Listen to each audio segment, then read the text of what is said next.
Welcome back to the Football Terrace. Good afternoon. Liverpool are on the brink of signing Ozan Kabak from Schalke. A medical is currently going on in Germany. The young man is doing everything in his power to ensure this deal goes through. He wants to get the medical done ahead of time. So should the two clubs finalize their agreement, there'll be no problem at all with the player terms. He wants to join Liverpool. Conversations with his representation has happened. He's up for the move. A medical is being completed as we speak right now, as I say, to try and get this move done before the end of the transfer window. Liverpool have, of course, also signed Ben Davies from Preston over the course of the last 24 hours. We want your instant views. We want your opinions on this. We're going to open up the Skype lines for you to come on and have your say as well. Take a greater look at this individual. There was a tweet from Ronan Murphy a little over half an hour ago that says Ozan Kabak is having a medical with Schalke in Germany to aid his move to Liverpool ahead of the transfer deadline. Kabak is trending right now across social media, and you can see him being pictured going into the medical center as it stands right now. We'll actually show you that. We'll get it up on the screen now, courtesy of our friends at Sky Sports. We'll show you the video footage of that. We'll do that right now. We'll mute it, but we'll get it up on the screen. Bear with me now. There you go. There he is on his way for his medical on transfer deadline day. Highly likely that Kabak will become a Liverpool player today. There he is ahead of his medical, moving himself forward there. And I want everybody's views and opinions on this. Liverpool fans, do you feel appeased? Do you feel happy? Do you feel that this is enough? Is this going to be the right kind of signing just to see you through the end of this season? In terms of knowing about this individual, I don't know so much. I don't know so much. It's not a player that I'm overtly familiar with in relation to.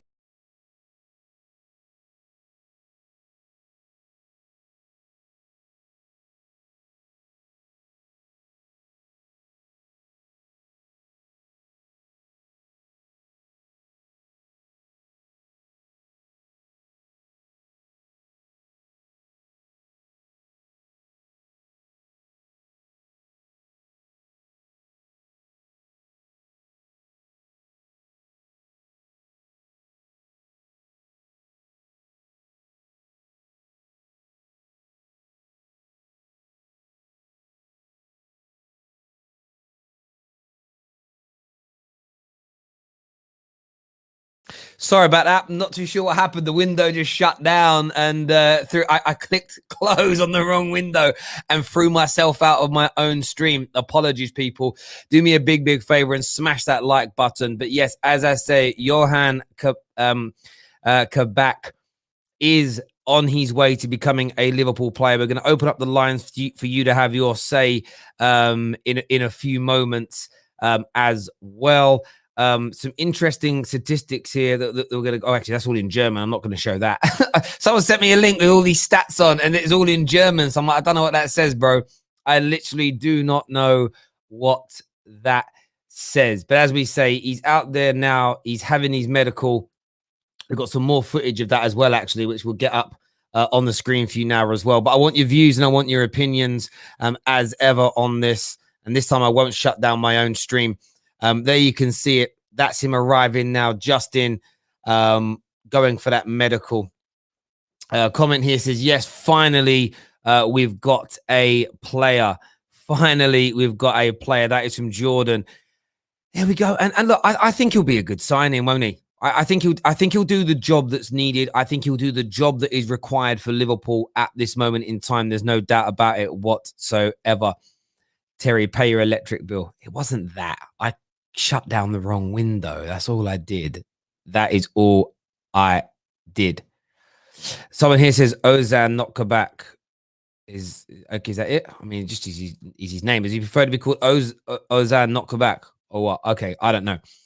Taking a look at him statistically, just look at it on average over the last 4 years. Look at this, 70% of his defensive duels. He actually, do you know what we'll do? There's going to be some under 17 stuff in there. Let's look at the Bundesliga and Champions League. That's what we'll keep it to those top leagues. And look at that. He has a 70% succession rate in his defensive duels, 65% of all aerial duels won, 54% of loose balls, wins 63% of all these tackles attempted, and averages 5.65 interceptions per game. That in itself is absolutely phenomenal. There is no doubt about that whatsoever. I've shut down all my other, in closing that, I also shut down everything else as well. Let's see what some more of you are saying. It says, I'm not going to guarantee we retain the title, but this will definitely keep us fighting. And I think that's the point, isn't it? I think that's the overarching point here. Liverpool needed something. Matip is going to get injured regardless. Absolutely regardless. Comment here says, Sky Germany are claiming Liverpool are trying to get the deal for Ozan Kabak done before the end of today, but suggestions lies that there could be issues with the German transfer deadline being at 5 p.m. and Schalke need to get a replacement. So that's the only element that could hold this deal up. The deal looks like it's done between the two clubs, but the biggest hindrance and the biggest problem to this being fully completed is the fact that Schalke themselves need to find a replacement, which I think is fair. Most people will understand that and be kind of understanding of that as a situation. But Liverpool fans, would this appease you? A lot of people have been on the back and have been on the neck of FSG in recent times. But would this be enough for you to step back and say, okay, I'm comfortable with this? It's a makeshift. We know that we've got Gomez and Van Dijk both to come back. They're both going to return as well. What's your thoughts and feelings? We're going to share the link for you to come on and have your say in just a few moments. Ites here says Liverpool are showing more ambition than United. I haven't heard no transfer news for United. I have heard an outside rumor that Edin Dzeko could be a target, which is probably the most left field transfer rumor of the summer. I understand your point, Ites, but you've got to remember, it's not about ambition from Liverpool. They're covering their major issues at the back. You know, they're signing a player who is going to end up being their third, fourth choice. Is a longer-term replacement for Lovren, essentially, is what he is. The one advantage I would say they have as well, he's only 20 years of age, so he's young. So it's an advantage that he might grow into the future. Where the disadvantage might come in is you have no idea how this young man is going to adapt at 20 years of age to the Premier League. Comment here says, a crazy scramble for the title at the top. This is good. Liverpool getting their centre-backs. City hitting form. Need United to step up. I think we will. And I'm going to make a prediction. I'm going to make a prediction moving forward. I truly believe that this week, what we will see is, I think Man United will win both their games this week against Southampton and Everton, respectively. And in doing that, what you will see is a big open. And I think Liverpool will win both their games, and I think City will win one of their games, and of course lose to Liverpool. I also think Leicester are going to win both their games this week as well. By this time next week, in my humble opinion, Man City and Man United will be joint top on 47 points. You'll have Liverpool 1-2 points behind that, and then Leicester just behind that. You're going to see a difference of only about two. Actually, I wrote it down. I don't know why I'm trying to remember off the top of my head. I was looking at it last night. Here it is. You have Leicester on 45 points, Liverpool on 46, and both Manchester clubs on 47 points as we hit game week 24. It's going to be an amazing season. There is no doubt about that in my mind. Foddy LFC says, good news, Terry, but my concern is the time it will take for him to fit into the team. Are they good? Is he good enough to fit into the team immediately, or send Hendo and Fabinho back into midfield? I have no idea about Ben Davis. I have a bit more of an idea about this geezer. I've just got to turn this light down a bit. It's actually giving me a headache. I have no idea about Ben Davis at all. When I heard that Liverpool were signing Ben Davis, my first thought was, why are they signing Spurs' left back? I didn't know who the man was, but we will see. Linda here says, if anyone thinks we aren't looking at both if anyone thinks we weren't looking at both Davis and Ozan, they have their heads up their arses. Yeah. I mean, everyone's going to have a different view and opinion on it. I think some are going to say they're panic buyers, some are not. That's down to everybody's individual opinions. But do me a big favor, smash that like button right about now, people. Football Terrace needs your support. Football Terrace needs your support. We're going to open up the lines in just a minute. I'm just updating something here. There we go. Just updating a few bits of information as we move forwards. That's perfect. There we go. Let's share that. Sorry, this is what happens when you don't have any admin. it all falls on you to do every single part of the job. Let's open up those lines though. Let's get you on and have your saying. I'm going to share the link just in the live chat this morning. We're having issues with the systems. I don't want to open too many more windows because we keep getting kicked off. There we go. LFC 1892 says, I mean, everyone who wants a title race should realistically be hoping for us to beat City or at least not lose. Yeah, anyone that wants it to be close this week needs, again, everyone's going to have a personal preference. I'm a Man United fan, so I want everybody to lose all their games this week and Man United to win both. If I try and take my head out and be a neutral for 5 minutes, then Man United winning both their games, Liverpool beating City, Leicester winning both their games, creates this 4-horse race, which is going to be so entertaining and amazing. Absolutely. Fabrizio just said that United have no interest in Edin Dzeko. Then there we go. I don't think Man United are going to sign anybody. And I think that's been clear for a while now that was going to happen. Terry, are you doing a call-in? Yes, we are. First up on the show, we're going to have Chris M. Chris M, welcome to the Football Terrace. What do you want to say? To Liverpool. Now, we also... Bro, you've got something open in the background that's making noise. I'm not too sure what it is. Actually could be me. 1 sec. Hey. I don't know if that's me or you. It could be me. I've got so many windows open. Where are all these, the windows that I shut down? They're now all open again. There we go. That's better. Sorry, that was me. What do you want to say, Chris? Yeah, I had my doubts about FSG. I thought they weren't going to get any centre-backs. I'm going to be real with you. But now they're getting 2. So, I'm happy with them. They've delayed the execution until the summer to me because I feel like this was still a panic buy because of Matip, because of Fabinho, because of all of our issues. But they've showed initiative. They showed that they want us to still compete. And I'm happy with it. That's just, that's what I want to say. I mean, what do you think this says about the Nate Phillips and Williams? Because they're of a similar age to Ozan. So is this a case of, Liverpool, I was just looking here on social media today. Liverpool been linked to this guy for a long time now. Like there are videos dating right back to the summer of, compilation videos, news stories. So this isn't the first time Liverpool have been linked with him. So it isn't kind of just plucking a player out the air. Would you say that this is more, again, he's 20 years of age, so there must be an element of the here and now with the future. Do you think this is more a case of signing 2 centre-backs? Do you think this is more, you'll see less of the Nate Phillipses and Williams of this world and more of Ben Davises and Ozarks? I'm thinking of Netflix. Ozan. How do you think they're going to fit into the squad?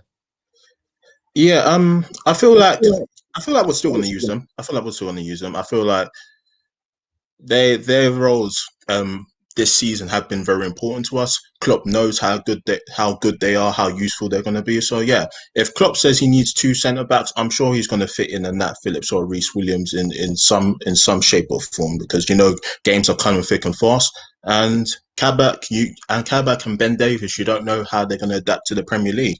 So it's good to have at least a Nat Phillips, in my opinion, to really have that backup just in case. So either way, it's good for us, isn't it? To have more of that. Mate, I agree. I think it is good for you. And there's a lot of weird rumors early Jan when Van Dijk turned back up the training that he could be back this season, etc. And it annoyed me. I don't know what they're thinking. I looked at it and just thought, why are you filling yourselves with false hope? He's not going to be back this season. No way. Take that on the chin, accept it for what it is. He isn't going to be here. And I just think overall looking at this, I think it's a good piece of business. It gives you them options. And you're absolutely right in saying that. It really does. Chris, Thank you very much for coming on, mate, and having your say. Really appreciate it. Next up, Eye Test is back on the Football Terrace. But before we do go any further, hit the like button, people. Hit that like button right about now. Liverpool fans, let's get this video trending. I want your views. Eye Test is here. What do you want to say, buddy? Yes. So I wanted to say is I think Liverpool and Liverpool fans, they're focusing on the wrong areas. I think you see, since Van Dijk has been injured, a lot of people thought that Liverpool's defense would concede a lot of goals and it'd be a big issue. But you see, the funny thing is Liverpool fans can't even use Van Dijk's injury this season as an excuse, because the defense hasn't even been the issue, it's been the attack. I think the attack is more of an issue than the defense. They're not. I remember they haven't scored in 3 games before the Liverpool game, and it proves my point that my theory that I've had for a long time, that Mane, Salah, Firmino, they're not great players individually. Is the system that makes them look good. Yeah. So I think Liverpool, what they need to try to do is replace these players, because I think now the system's been found out. Yeah. Everyone knows how Klopp plays and how he attacks. Yeah.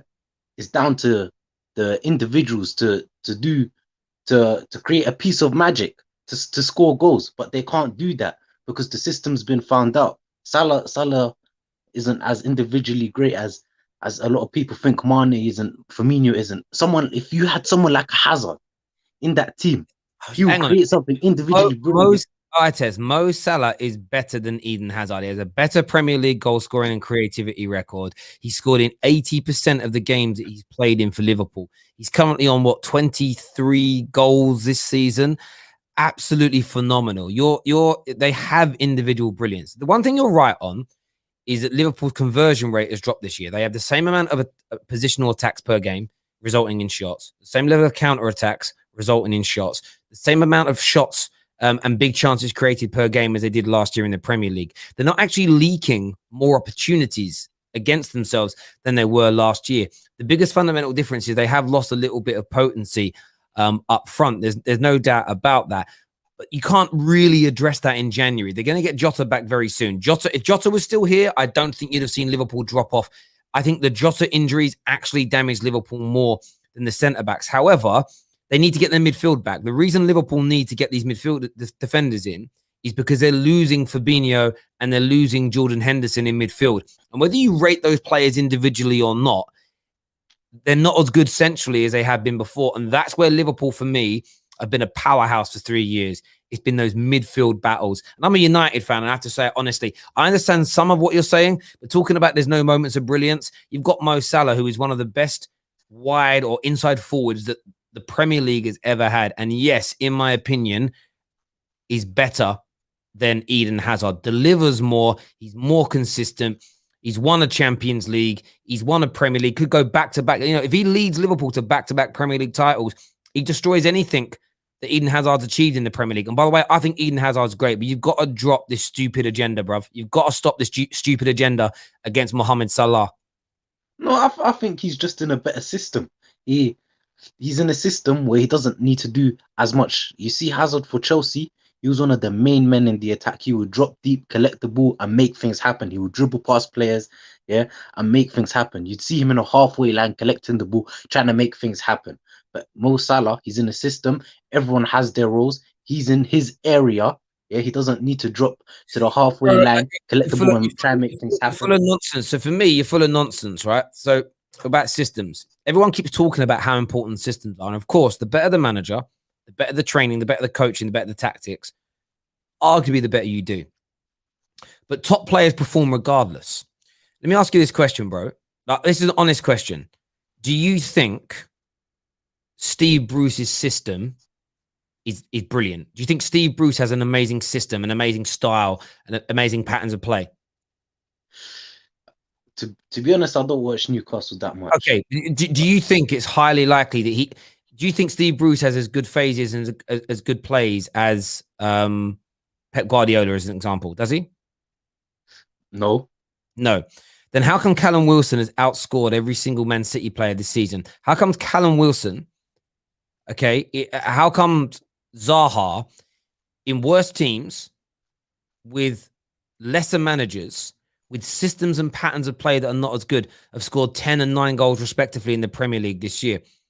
I tell you as to why, because top players, when they're performing, and look, Zaha's having an excellent season. I'm not his biggest fan in terms of his overall career, in terms of how high people elevate him, but he's having a brilliant season. You step up. And this is what I've been asking for. Like, Callum Wilson is a standout example. He's playing in a Newcastle team, which is trash, but he's still scoring goals.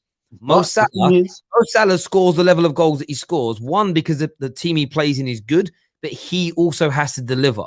Because why has Firmino been so quiet for a long time in terms of goal scoring? That's because he hasn't converted his chances. This season, Anthony Martial hasn't become a worse football player. The chances are there. He has a conversion rate of 7%. That's why he's struggling for goals.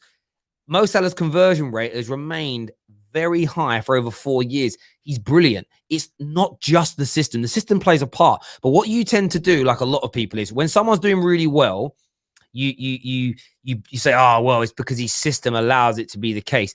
That just falls down when you start looking at other people that are top assisters. Like Aaron Cresswell has the 5th amount. He's one of the highest assisters in the league this year.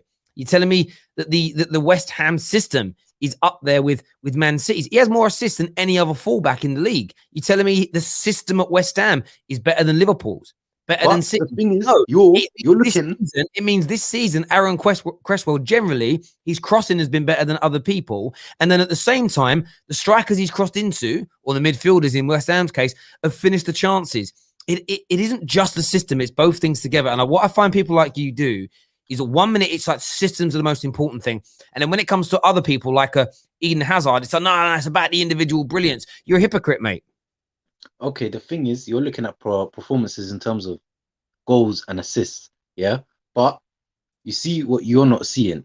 Well, what the stats don't show you, but the eye test shows you. It's how instrumental a player is to the attack, yeah? Because Listen, if you watch Liverpool, yeah, Salah, he's in his position, yeah? He's on the right-hand side. He's waiting for service to score goals. He's not as... And that's why he gets a lot of goals. Trent creates for him. Robertson creates for him. Firmino creates for him. He doesn't drop deep and make things happen for the team. Eden Hazard might not get as many goals as Mo Salah, but the team he does more for the team because he drops to the halfway line. You know what? Listen, we've had this conversation before. My view is this: what you eye test merchants do is you claim your preferences blind the truth. And you create these excuses. And of course, Eden Hazard is a better dribbler than Mo Salah. Nobody's going to deny that. Of course, he's influential in how his team plays. And also in the Premier League, Eden Hazard was a top class player. Nobody is denying that. But you make it sound like Mo Salah is a goal hanger, hangs around the 6-yard box, just tapping in goals.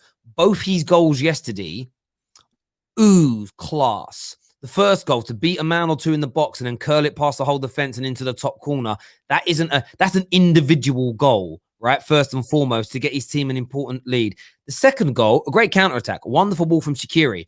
But the first touch is what made the goal. The first touch, to pluck the ball out the air, to stop it dead, and then be able to move your body across the ball. First time touch on the left foot and you put that away. That isn't a system. The system didn't allow Mo Salah to score them goals yesterday. His individual brilliance did. And football fans have got to get away from this.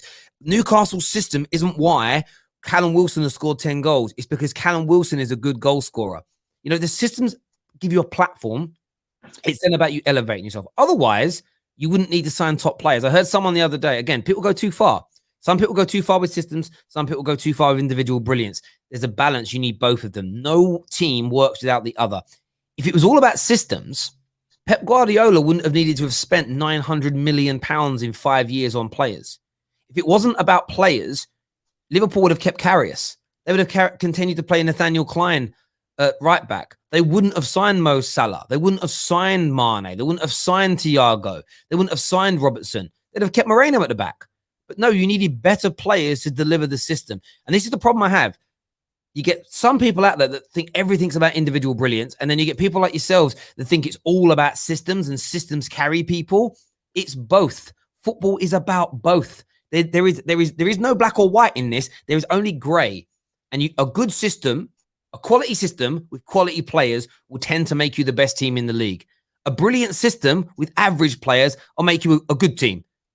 An average system with world-class players will make you a good team. You need both to make you amazing. But everybody's hyperbolic with it. Everybody's looking to, oh, my player's doing badly, so I'm going to blame the system and people that are around him. A player I dislike's killing it. I'm just going to say he's a system merchant. It's all fine for a bit of banter, but when it comes to real football, serious people having conversations, I test, it just doesn't cut it. Listen, mate, thank you for coming on. Always a pleasure talking to you, though, Ali. Look after yourself, bro. We want to take more of your calls. Peter Butler here says Mo Salah has been in the top 4 or 5 attacking players across Europe for the last 3 or 4 years. He is elite. Make no mistake about it. There's no doubt whatsoever. No doubt whatsoever. Smash the like button, people. The Football Terrace needs your support right now. Ozan Kabak on his way to Liverpool. He's having a medical right now. Next caller, Liverpool fan, Mohammed is with us. Mohammed, what you saying, bro? First of all, I just want to big up Prime for what he said yesterday. It takes a lot of gut doing that in today's society. And then moving on to the Liverpool transfer stuff. Yeah, Kabak, he's going to be a really good player for us. And I can see him over a period of time getting better and better. And then I just want to disagree with Prime. We don't need a striker or anything like that at the moment. We definitely need a centre back. And saying Salah, Hazard is better than Salah, I don't know what he's talking about. You know. Look, do you know what it comes down to again with people? I think Mohamed Salah is better than Eden Hazard overall, and I'm not just. But what people want, people love they love a singularity. They love it being narrowed down to one point, one singularity, like they're in a black hole and there's only going to be one outcome. It's like, no. Eden Hazard's better at a number of things than Mo Salah. Mo Salah is better at a number of things than Eden Hazard. But when you put everything together, I would pick Mohamed Salah over Eden Hazard because I think it's just the fact that he delivers in 80% of his games versus 57% of his games for Eden Hazard. When you're talking about two of the best players in the world, from an attacking sense, the only way to separate is statistics. The rest of it comes down to personal preference. And like I said, somebody's favorite rapper might be, say someone's favorite singer's Michael Jackson and somebody else's favorite singer's Prince. Cool. I'm not really interested in it. You can both probably give me 100 reasons each why your guy's better. My guy composed his own music. My guy did the moonwalk. My guy did both amazing, by the way. How I differentiate is who sold the most records. Michael Jackson, he's better. Like, for me, that's what it has to come down to. Otherwise, it just becomes everyone arguing over preferences. And that's fun for a certain point. But the Mo Salah, Eden Hazard argument is dead. Mohammed, thank you very much for coming on, mate. Really appreciate it. Next on the show, man like Sonny's back with us. Sonny, welcome back to the Football Terrace. The 2 signings for Liverpool in the last 24 hours, Ozan and Ben Davies. Give me your thoughts, mate. Like you, I thought the Ben Davies was a Ben Davies at Tottenham. So it wasn't. Regarding Ozan Kabak, very good player, Turkish international, only 20 years old. He initially started at Galatasaray in 2017, and then moved on to Schalke. Moved on to Stuttgart for 15 million. And basically, Schalke paid his release clause and bought him. But he's just broke. He's a full Turkish international, a central defender. Liverpool got a player who could sort of play out from the back. He's good in the air. He's strong and he's young. So to make the deal permanent, I think they're going to have a very good player. But it's all going to be subjected to Shotgun Mustafi going to replace him at Schalke. So also for Arsenal's point of view, I hope that happens as well. Yeah, I hear you. We're really struggling with your signal, Sonny, mate. Try calling us back with slightly better signal, buddy, and we'll speak to you soon. Top man. Sorry, Sonny. Yeah, I agree. Like Mustafi going there, but a few people asking, is he German, Turkish, or Turkish? He's Turkish in terms of born and passport country. He's all Turkey. He plays for Turkey, as far as I'm aware, unless I'm wrong. Comment here says, chance created Prime Hazard over Prime Salah. Both great, though. Salah had mindset to score goals. Hazard has the mindset to create chances, which makes his teammates score. And listen, I'm not disagreeing with that. I think it's fair. My biggest bugbear with what eye test does is he doesn't. You've recognized Mo Salah's brilliance. So if someone comes on and says, I think Eden Hazard's better for 1, 2, 3, 4 reasons, I'm fine with that. It's when people say Hazard's better because of these 5 reasons, Mo Salah's only good because he's a tapping merchant in a great system. I can't stand there and accept that. I can't stand there and accept seeing a brilliant football player be this. It all go down to being a system. It's not the system. The system helps. The system is a platform. What you do with that platform is down to you. You want to get? I want to know how I know this. What's the biggest? If I was to, I'm an okay YouTuber. If True Geordie allowed me to do a daily show on his channel, it wouldn't get as many views as he gets on that channel because he's a better YouTuber. More people like him. If you give me his platform, I'll get more views, but I still won't ever achieve what he's done because he's better than me. So a platform only takes you so far. You know what I mean? You've still got to be good enough. How many singers each year go on a big platform called the X Factor? How many end up selling records like One Direction? Not very many. Why? Because you got the platform. You've been given the exposure, but can you deliver? Are you good enough?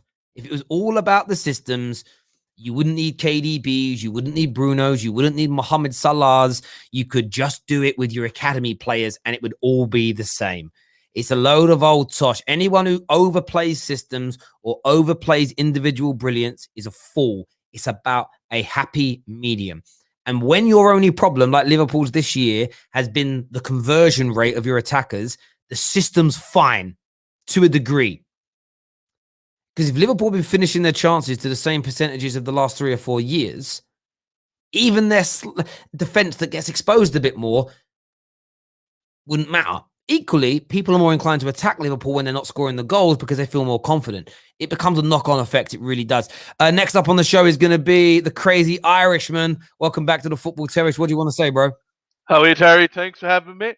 I just want to talk about Man United. Oh, sorry. There's an echo on your end, I think. No echo on my end, bro. All right, sorry. I think Man United won't sign anyone in the deadline day today. I would like to get a right back and 2 centre-backs, just to help the centre-backs a bit. And Aaron Wan-Bissaka needs competition, but I just don't think we're going to sign anyone. As to the Eden Ed Dzeko rumour, I never heard of it until you said it, Terry. So I don't know. I wouldn't have him at United because he is a former Man City player. Yes, he's good, but I don't know. I wouldn't like him at Man United. Yeah, he's not coming anyway. I think that's been absolutely shut down today by Fabrizio Romano. The Godfather has spoken. Listen, thank you very much for calling the show, buddy. Really appreciate your support as ever. Listen, everyone who's tuned in today, a massive thank you. Update for you. I'm sure this deal will get confirmed pretty soon. Okay. Do me a big favor. Keep hitting that like and that share button, people. Really important to the Football Terrace. Back later today with more news for you. Take care. Goodbye. God bless. Big shout out to Manscaped, by the way, our title sponsors. Go check out their website now. Amazing male grooming products. Get your 20% discount with my promo code TFT. Go and get that done. Sign up to our Discord server as well. All the links below for all our socials are in the description. So go check that out. Follow us across social media as well. Take care. Goodbye. God bless, people. And we'll see you.